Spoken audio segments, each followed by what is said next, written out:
नमस्कार, सुलगता सवाल देख रहे हैं और मैं हूं आपके साथ दिव्या सिंह। बिहार में इसी साल विधानसभा चुनाव होने हैं। केंद्रीय गृह मंत्री अमित शाह बिहार दौरे पर आए थे। अमित शाह का यह दौरा काफी अहम माना जा रहा है क्योंकि बीजेपी नेताओं को और एनडीए के सहयोगी दलों को अमित शाह ने जीत का गुरु मंत्र दिया है। अमित शाह के दौरे को लेकर पटना में सियासत भी गरमाई हुई है और तरह तरह की बयानबाजी हो रही है। विपक्ष को डर है कि जिस तरह एक एक कर अलग अलग राज्यों में बीजेपी अपने दम पर सरकार बना रही है, कहीं बिहार में भी इस बार खेला ना कर जाए। अमित शाह के बिहार दौरे पर तमाम तरह के सवाल सुलग रहे हैं।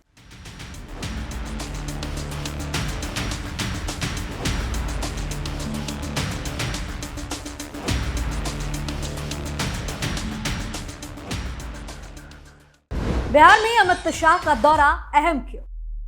बीजेपी और एनडीए की मीटिंग में क्या हुआ? कैसे बिहार में जीत के लिए बन गया प्लान? विपक्ष के साथ जेडीयू के नेता क्यों हुए परेशान? इन सवालों ने सियासी पारा हाई कर दिया है और बिहार के सियासत में हलचल मचा दी है। केंद्रीय गृह मंत्री अमित शाह ने बिहार में 2025 के विधानसभा चुनाव को लेकर चुनावी शंखनाद कर दिया है। 2 दिनों के दौरे पर पटना पहुंचे अमित शाह ने पहले दिन बीजेपी नेताओं और पदाधिकारियों के साथ हुई महत्वपूर्ण बैठक के बाद न सिर्फ एनडीए की एकजुटता पर बड़ा संदेश दिया, बल्कि विधानसभा चुनाव में जीत के टिप्स भी साफ साफ शब्दों में दिए, जो बिहार एनडीए के लिए बेहद महत्वपूर्ण है। अमित शाह ने 2 महत्वपूर्ण बैठकें बीजेपी कार्यालय में की। इसमें पार्टी के तमाम विधायक और सांसदों के साथ साथ पार्टी के महत्वपूर्ण पदाधिकारी मौजूद रहे। इस दौरान कई महत्वपूर्ण जानकारी लेने के साथ साथ आने वाले विधानसभा चुनाव को लेकर महत्वपूर्ण संदेश दिया, जो एनडीए के लिए बेहद महत्वपूर्ण हो सकता है। बैठक में विधानसभा चुनाव को लेकर अमित शाह ने जीत का मंत्र देते हुए बताया कि आगामी विधानसभा चुनाव में केवल बीजेपी ही नहीं बल्कि एनडीए की जीत सुनिश्चित करनी है। बीजेपी का हर नेता और कार्यकर्ता सहयोगी दलों के उम्मीदवार को बीजेपी का उम्मीदवार मानकर उसकी जीत सुनिश्चित करे। जाहिर है, अमित शाह का ये मंत्र न सिर्फ बीजेपी बल्कि एनडीए के दलों का उत्साह बढ़ा सकता है। इसके बाद अमित शाह ने प्रधानमंत्री के बिहार के प्रति विशेष लगाव और बिहार की जनता के प्रति उनकी समस्याओं को दूर करने के बारे में उनके विजन की जानकारी भी दी। उन्होंने बताया कि अगले 5 साल में बाढ़ मुक्त बिहार बनाना ये प्रधानमंत्री नरेंद्र मोदी का विजन है और प्रधानमंत्री इसके लिए अंतर्राष्ट्रीय स्तर पर काम कर रहे हैं। 5 साल बाद कोई भी यह नहीं कह पाएगा कि बिहार में बाढ़ की त्रासदी है। वहीं एनडीए के घटक दलों के साथ भी उन्होंने बैठक की और कई बड़े संदेश दिए। अमित शाह लगातार बैठक में कार्यकर्ताओं का मनोबल बढ़ाने वाली बातें बोलते रहे। उन्होंने कहा कि हमें बिहार में प्रचंड जीत हासिल करनी है। किसी भी स्तर पर कोई मतभेद है तो उसे खत्म कर अर्जुन की तरह केवल बुद्ध जीतने का लक्ष्य देखना है। प्रधानमंत्री नरेंद्र मोदी के नेतृत्व में बिहार के लिए जो काम हुआ है उसे लेकर जनता के बीच ले जाना है। बिहार में पिछले 2 दशक में बीजेपी की सरकार में रहते जो काम हुआ है उसको भी जनता को बताना है।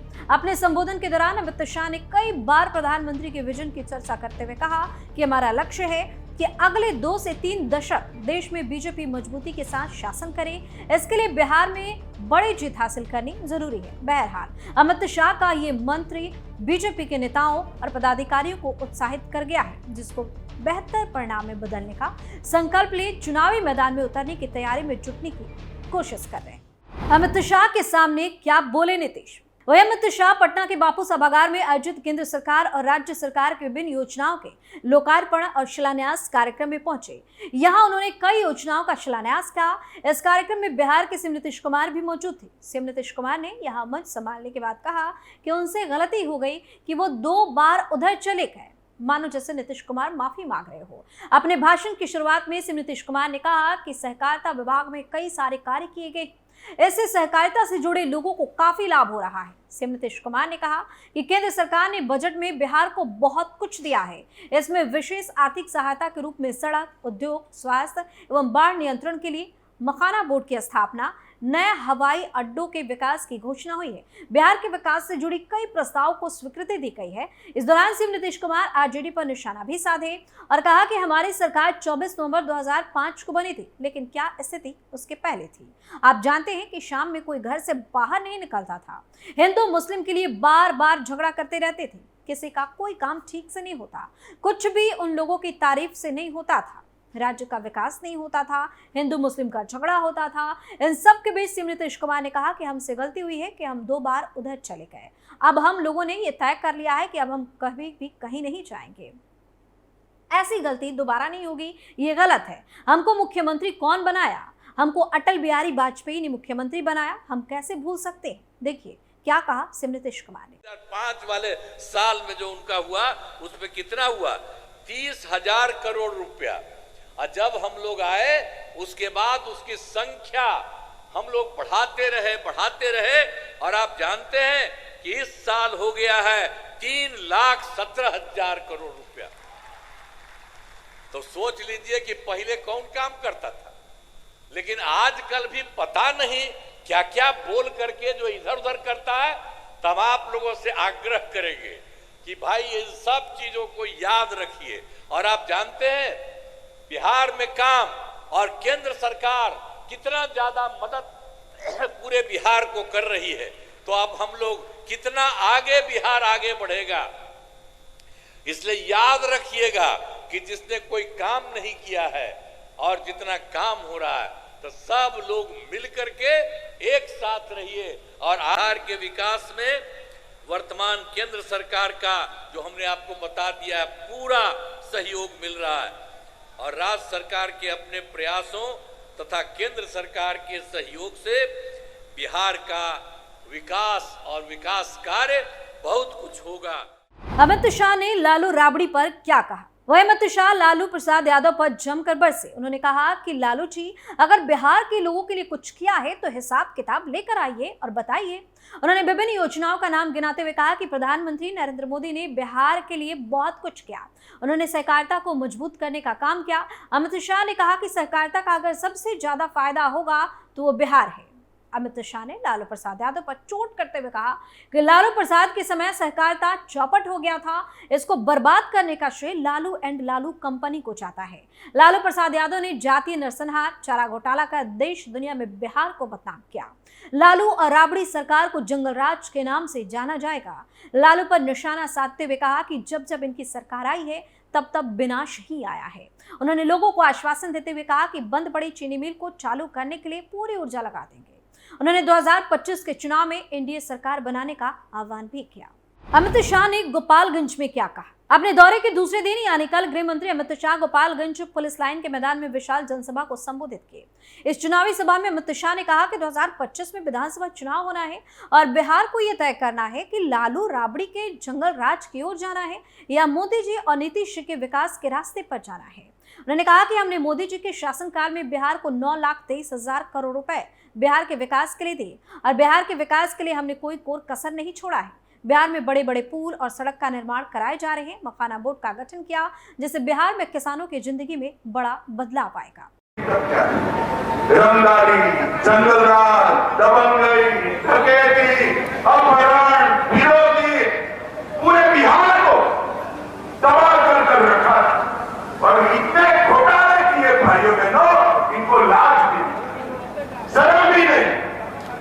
अलकतरा घोटाला किया, बाढ़ राहत घोटाला किया, रेलवे होटल घोटाला किया, मीटिंग घोटाला किया, चारवाल विद्यालय घोटाला किया और गौ माता का चारा भी ये लालू जी खा गए। लालू जी खा।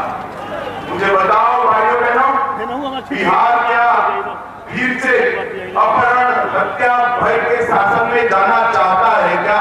जोर से बोलो, जाना चाहता है क्या? बिहार चारा चुराया इसको भूल सकता है क्या? बूथ कैप्चरिंग कर लोकतंत्र को खत्म करने की इनकी साजिश भूल सकता है क्या? और नौकरी के बदले जमीन का षड्यंत्र बिहार भूल सकता है क्या? लालू प्रसाद जी ने एक ही काम किया, अपने परिवार को सेट। लालू के दोनों लाल आज बिहार में मुख्यमंत्री बनने की तैयारी कर रहे हैं। एक बेटी राज्यसभा सांसद है, दूसरी बेटी को लोकसभा लड़ा है। राबड़ी जी पूर्व सीएम रह चुकी है। राबड़ी जी के दोनों भाई मंत्री रह चुके हैं।